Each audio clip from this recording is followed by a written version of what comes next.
Alright, we're going to play Deli for the second round of the weekly open. More importantly, though, we have the chess candidates going on, which, will be way, way over by the time this comes out. But I always like getting a little, capsule of a moment in time. So, right now, round 2 is happening. And in round 1, a bunch of exciting things happened. But I think for those of you who don't care about chess, it's worth saying there were 3 big favorites coming into the tournament. Sort of 4, but mainly 3. We'll probably talk about 5 people. 1, the highest rated player in the candidates is Delial, a Chinese player who probably would have done very well in the last candidates if it hadn't been timed right at the start of COVID. And he's a Chinese player. China, this was just in March when it started to really hit worldwide, and China was taking it very seriously and other places weren't. And he was clearly really thrown off by the event happening, but didn't feel he could back out. A week into the event, they had to cancel it because they shouldn't have started it in the first place. And when he came back for the second half, he performed better than anyone else did in the second half, but it was too late. He had such a bad first half. So, one sec. Alright, I think our game's starting. Alright, there we go. Okay, well, we're not on first turn, so we'll keep talking about this. The quick scan of the hands. 2-3-6-2 and 2-3-6-4 could have good synergy. It's a shame they have a 7 going up. Directions: 7 up, 6 right, 6 down, 4 left. Okay, they have a left weakness. We have 4 up, 4 right, 6 down, 6 left. Now you might think that's us having 2 weaknesses, but it's less of one because their left weakness, they have that 4, but everything else is just a 2. In the directions I have a 4, I have at least a second 4 each time. So that's something. Anywho, back to what we came here for, the chess. So Delial was the number 1 seed. And then the number 2 seed, Fabiano Caruana, he won the candidates the cycle before the most recent cycle, so 2 cycles ago, and played very evenly in the World Championship match. I should say kind of caveats on each. So Ding is the top rated, but the worry for Ding is he has played very few classical games of chess during the COVID era. And so it is very unclear what kind of form he's in, but he is the highest rated. Actually, the second seed is not Caruana. The second seed is Alireza Firouzja. Firouzja is 18 years old, one of the most absurd young talents we've ever seen. But there's a big caveat on him too. Everyone has caveats.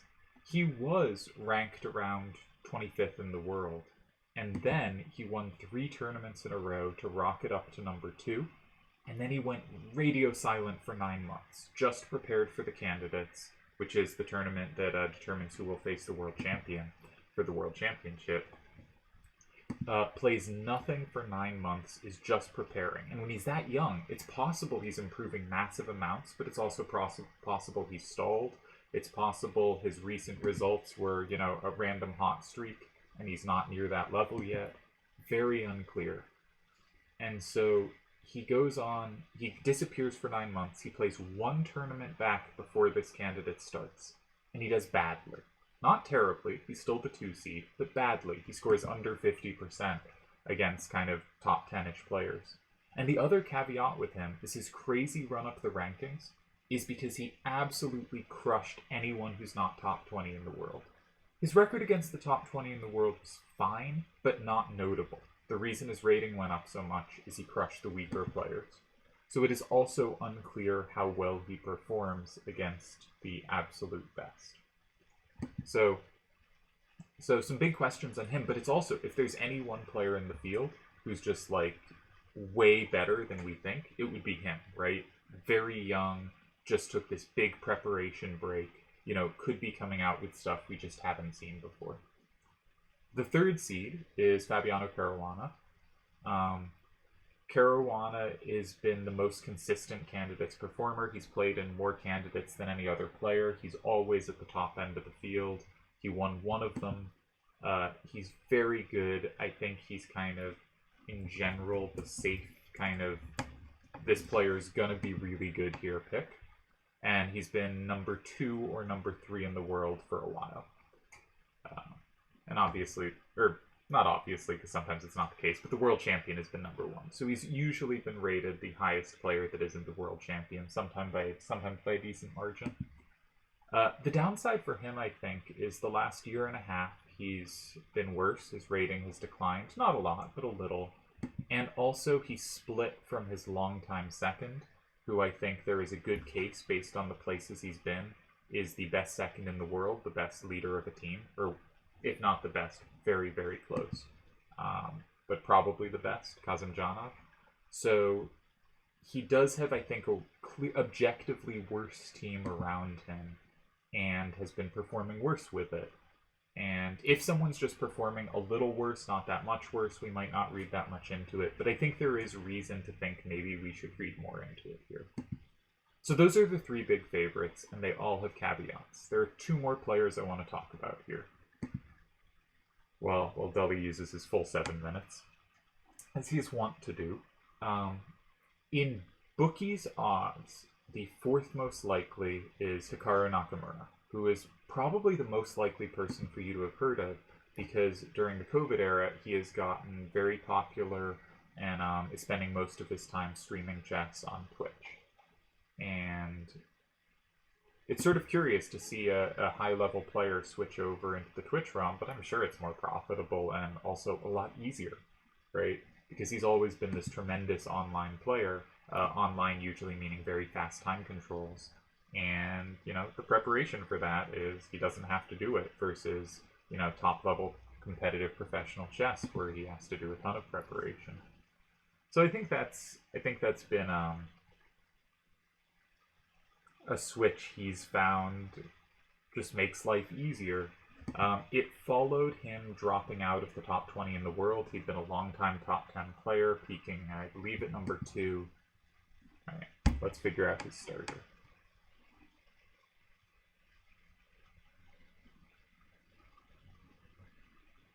Okay, so my top card would need a 6 to the right. We don't have it. My next card would need a 7. Don't have it. My next card would need a 4. We do have 4, 4, 3, 3, but that does not set me up to also have 2. My third card would need a 9. Obviously don't have it. And my 4th card would need a 1. So we're never going to be able to set up to take both ways. Now, that doesn't mean we can't play in 5, because if we could play in 5 in a way that sets up one side really well, and if they block that square, we have a setup in the other. This is what Akiyama does so successfully. We could have really good play. However, I think this is really unlikely. With no up left card in our hand, we have no way to play 5, 4, 6 and have a good move in 9. And as long as they have 7 facing up, we have no way to force 2 and go 3. So I think we will not be playing the Akiyama style starter. Instead, we should say he used his strongest card to the left and one of his strongest cards down. Can we take advantage of this? And there are a couple ways to try. 4, 4, 3, 3 in 4 has 4, 4, 5, 1 as a recapture. Gives him some safety too, though. 4, 6, 3, 1 will play pretty well there. Pretty well.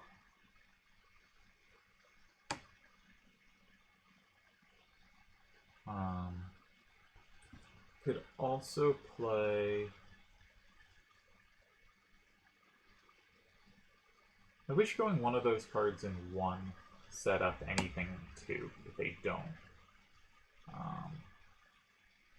But I think 4, 4, 3, 3 in 7 makes a bunch of sense. Their only capture we would need in 1, and both 1 and 4 would be safe for us if they captured with 3, 5, 5, 2. Do they have big setups against that? Kinda. Yeah, 2, 6, 3, 1, and 5 might really hurt there. So that's probably not what I want to do here.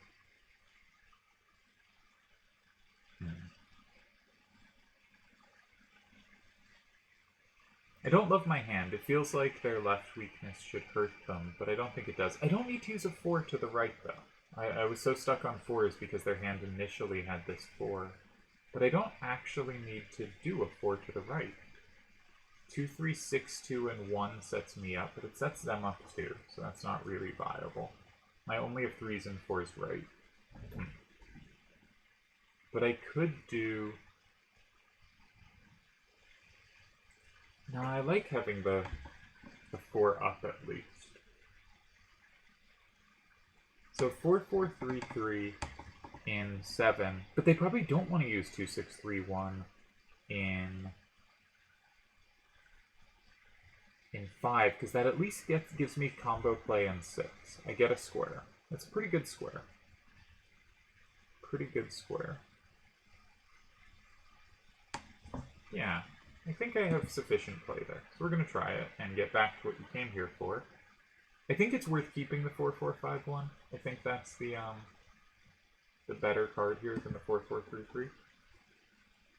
So let's go this way. And return to the chest. So Nakamura has been a really successful streamer. He's also had some drama of various types, but we don't need to get into that.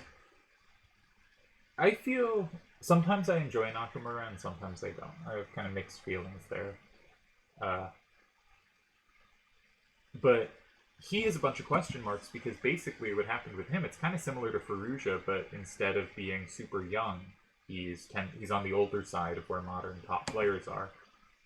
If you look at the top players in the world, most of them right now cluster around 30, within a couple years of 30. But then there is one 18-year-old, one 52-year-old, and a couple mid-30 to late 30s players. And Nakamura is 35, there's one 38-year-old. But in general, this is when players seem to be starting to drop off. And he did drop off. Alright, it does look like he might go 5. And the upside of that was it gave me 6. That's what I was hoping my sort of compensation was. It doesn't give me 2, sadly. But I think something like 1-6-3-2 in 8 could be a really good move, with the point that if they go 4, I have safety in 1, and I still have this combo in 6. So he does go for it. So my idea was 1-3-2, 6, and 8.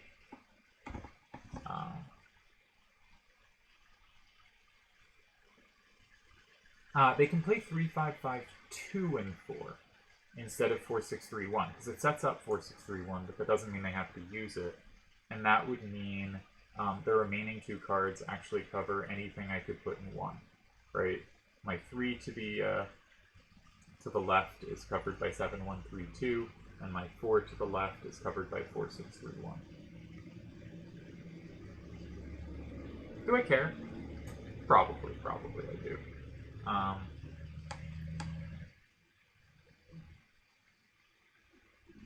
So if I go 8, they go 4, they lead 6-4. I could play... Oh, weirdly 4-4-5-1 walks into a combo with 4-6-3-1 as well. Interesting.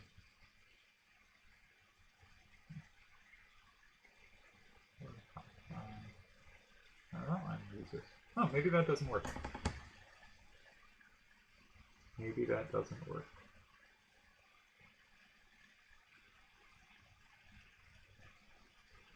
But maybe it does. Maybe, so, okay, 1, 3, 2, 6, and 8. They go 3, 5, 5, 2 in 4. And I just take it with, like, 2, 3, 6, 2. If they try to leave the combos open, I block 2 on the last turn, and 7, 1, 3, 2 is dead. 4, 6, 3, 1 doesn't really have 2. I can't be too scared of that. It has 2 a little, but it doesn't have a combo there. And if they combo me immediately with 7-1-3-2. Oh, I can't use 2-2-3-6. I need to hold on to that card. Because that's my card for 6. So say I go 2-3-6-4 and 1. If they combo me immediately with 7-1-3-2, I play 2-3-6-2 in 6, and I flip back enough cards to, I think, win, but at least tie. And if they try to leave squares open, neither of their cards is going to be great in both sides. I just punish whichever one doesn't work.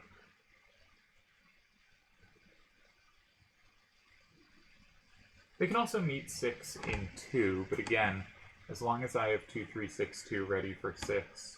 Oh, sorry, meet 8 and 2.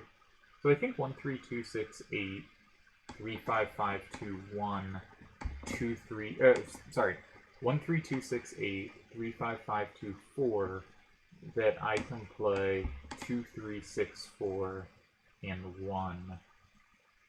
And I probably shouldn't lose there. And if I don't lose there, I'm in pretty good shape. Let's do it. Get back to our featured topic, the chess ball. So Nakamura's dropped out of the top 20 and then said he retired from classical chess basically to go Twitch stream. Still playing online events at faster time controls and doing very, very well in them. They're not necessarily any better than he did in the past. I think a little worse, but he had set really high standards in the past and continued to perform very well. Then he played one set of tournaments, the only one that could qualify him for the candidates, and he happened to perform great, and he got his rating back into the top 10 of the world. I think it's now just outside, but around the top 10 in the world. And just had a great run, sort of similar to how Fallujah suddenly gained 60 points. And much like Fallujah's run, it had some of the great players in the world, but a lot of the kind of second tier or third tier that Nakamura was beating so efficiently. And he didn't do it in as many tournaments as Fallujah's run, but he runs back to the top 10 in the world, and there's the argument of hey, he's taking this seriously, he hired this real team to prepare. A lot of the other players in the field we don't think have much of a chance. There's a good shot Nakamura is fourth most likely to win, and also he has the biggest fan base, so it would be cool for a lot of people if he did. I agree. Then we have our 5th seed. Not our 5th seed, he's the 4th highest rated, but generally considered to have the 5th highest odds. In fact, I may have skipped the 4th highest rated. He may be the 5th highest rated, but that's okay. Is Nippon... I always say Nepomniachtchi. I think it's pronounced Nepomniachtchi. We'll just be calling him Nepo. Nepo won the last candidates, but it was in a weird format. Nepo, in general, is a very fast player. Very dynamic and unbalanced, not necessarily always sound. And he also, once he has a bad result or two, or gets tired, tends to do a lot worse. So he tends to start tournaments much better than he finishes them. And because, as I talked about, the candidates were broken up by COVID, it was canceled halfway through and then restarted a year later. He started so hot in the first half, and then he lost the last game of the first half. But just before he could spiral, the tournament was canceled. And he gets a year off, comes back, starts well again, ends up winning the tournament. I believe he also drops a game at the end, but, does well enough. And it's one of those things where he had a really good candidate's performance. He deserved it, but I also don't believe he would have won if it had all been done at once. Or I think his chances would have been lowered. He started so hot, but he lost a game right at the end to put him in a tie for first instead of far away in first, losing to his main opponent for it. And so then the World Championship starts. And the first half of the World Championship, it's a 14-game match, he plays great. He could have won Game 5. He ends up not quite finding the wins. But he could have been ahead. He plays great for 6 games, 5-6 games, something like that. And right as we reach the midway point, he loses a game and then just collapses and is horrible for the rest. Ends up losing a bunch of ties and 4 losses, no wins. Completely uncompetitive match in the end, having started looking really competitive and potentially even ahead in the early goings. Right, he's picked up 3-5-5-2. Our idea is to walk into mad combos with 2-3-6-4 in 1. We have to remember no plus wall, but we haven't been forgetting that so far. So Nepo is a curious player, and it's possible he's one of the best players in the field, and it's possible his World Championship prep is still really strong, but it's also kind of hard to believe in him after he folded so dramatically in the World Championship. and he just has this general tendency that he wins short tournaments but doesn't win longer ones, or does much better in short tournaments. And this is a long tournament. You know, there's a couple days off throughout, but it's a struggle. So I think Nepo has kind of rightly been considered not as likely to win as his ratings or pedigree of winning the last candidates might suggest. So those are our 5 characters. We have Ding, number 2 in the world, and in my opinion, coming in the favorite. The greatest player of all time, Kasparov, said he was the favorite coming in. Kasparov says a lot of dumb things, so, you know, that might not be worth a lot, but it's worth something. And we have Firouzja, the incredible young player. We have Fabiano Caruana, the player with the most overall pedigree in the field, the most consistently very, very strong player. We have Hikaru Nakamura, the streamer, no longer professional chess player who came back for a few events and qualified for the candidates. And we have Nepo, the winner of the last one, who often starts hot and then flags. And those are our big 5 characters. There are 3 other players. May as well go through them. There's Report, who appears to hate playing professional chess, but is phenomenally good, and is probably ranked in the middle of the field by rating, right around where Nepo is. I'm not sure who's rated higher right now. But he hasn't been at the top level very long, and he doesn't seem to be preparing for this as seriously as some others. I think I set a cool trap here. I think 3, 5, 5, 2, and 4 is genuinely scary for him because of 2, 3, 6, 4, and 1. And I'm not sure I win there, but I think that's a cool line, just that I can walk into so much combo that playing against his left weakness, it actually turns out okay for me. So then we have Jan-Krzysztof Duda, a younger Polish player who's possibly the weakest player in the field. I think he's good. He has very good prep. He plays dynamically and aggressively. He's fun. He seems a bit weaker than the rest of the field. And Timur Radjabov, who is a genocidal maniac, and if there is one rooting interest we should all have in the tournament, it's that he embarrasses himself. Okay, he goes 9. Now, interestingly, that cuts off his threat. So we can't take that with plus wall, worth identifying immediately. That is safe. He is dead in 6, so is probably looking to block 6. Yeah, so the most likely line here is something like, and he doesn't have a combo in 2, but it's something like, I play 4, 4, 5, 1 in 4, I go up 6, 4. Oh, 4, 6, 3, 1 has a plus in 6, but rarely going to be relevant. He then plays 4, 6, 3, 1 in 6. Or 3, 5, 5, 2. Either actually works, because I can't capture 3 from 2, and gets a tie.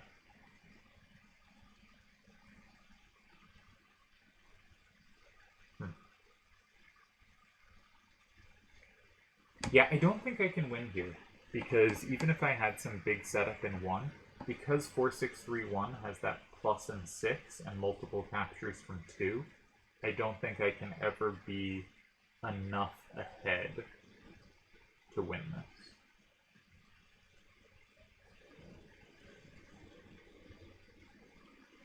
So I should make sure the line I was looking at ties, because it easily might not. 4, 4, 5, 1, and 4. I go up 6, 4. If he had any combo play against 5, this would be terrible for me. If he takes with... Sorry, let's look at 6 first. If he plays 4, 6, 3, 1, and 6, I still lead 6, 4. But, interestingly, because I don't have a capture in 2, I have to go in 1 to tie there. But with my 3 to the right, I do tie. But what if he uses 3, 5, 5, 2, and 6? Now I can go in 2, or I can go in 1. Right, because his card that combos rightward 3s is out of his hand. So that's not scary. What if he goes in 2? If he goes in 2, I take him and I win. Okay, what if he goes in 1? 3, 5, 5, 2, and 1. I can combo, but I get comboed back pretty hard. So I think I shouldn't combo. Which means I have to play 2, 3, 6, 4 in 2 but I do get a tie there. And if he goes 4-6-3-1, I just play 2 and I win. Okay, so that does tie. And I don't think there's that much reason to look for wins here. It would kind of have to be 1, I think. I think it would have to be 1. It was a nice play of him to notice that this safe move also set up combo stuff in 6. If I start in 6, he goes 4. I never have enough play there. Alright, so let's play. Move we saw was a tie. I think this was a nice game. I think I will stop playing here because I gotta go eat. But do we have any more comments in the chat? Yeah. So that's the players, and when I come back to record more, we'll talk about the how the first and second rounds have gone.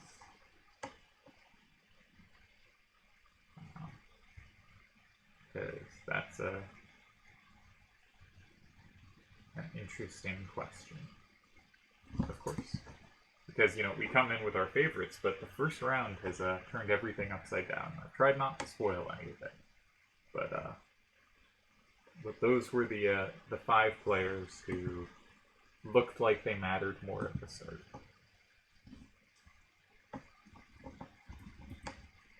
This, I think, is going to be a tie. Move order 3, 7, 5, 8, 9. That was a nice move of his. 4. I'm pretty pleased with my move in 8. I think that was a nice little maneuver. It's easier to check just because I know it's safe, right? It's not like risky to check. Maybe I could have gone 2, 3, 6, 4 there. But I don't think 1, 3, 2, 6 is doing anything that 2, 3, 6, 4 doesn't.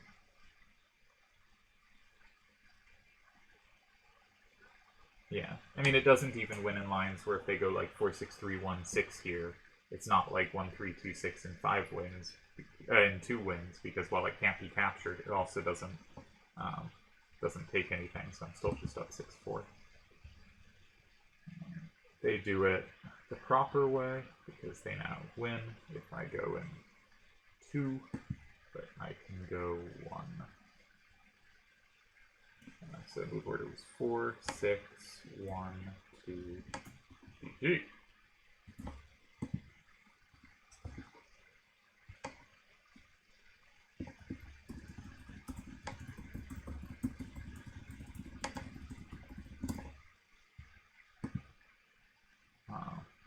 And I will stop for now. But hope you're excited for the candidates that happened 3 months ago or whatever.